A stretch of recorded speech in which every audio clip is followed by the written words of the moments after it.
Salam Indonesia, Anda menyaksikan berita terkini bersama saya, Made Sukadenekarang.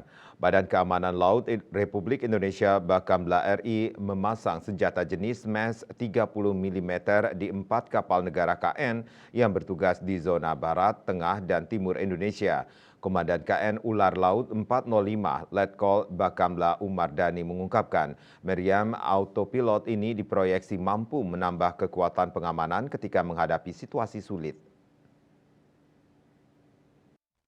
Bakamla RI terus memperkuat sistem pertahanan kapal yang digunakan untuk berpatroli di perairan Indonesia. Yang terbaru adalah memasang senjata jenis meriam 30 mm buatan perusahaan pertahanan Aselsan Turki. Senjata yang juga dilengkapi dengan meriam autopilot kaliber 30 mm ini secara resmi memperkuat 4 kapal patroli Bakamla dengan rincian 2 di zona barat, 1 di zona tengah, dan 1 lagi di timur. Sebelumnya pada tahun 2022, telah lebih dulu dipasang senjata sejenis di 4 kapal patroli di zona barat Indonesia karena zona ini menjadi prioritas pengamanan laut.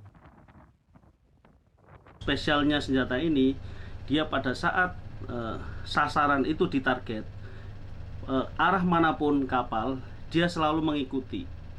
Jadi ini bisa mungkin 99% itu sasaran kena. Jadi sebagai pengawak kita sangat percaya diri.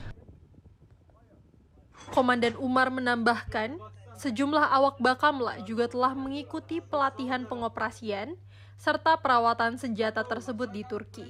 Bakamla juga berkomitmen segera memasang alat mutakhir ini di 1 kapal lain yang bertugas di zona tengah dan 1 lainnya di timur Indonesia.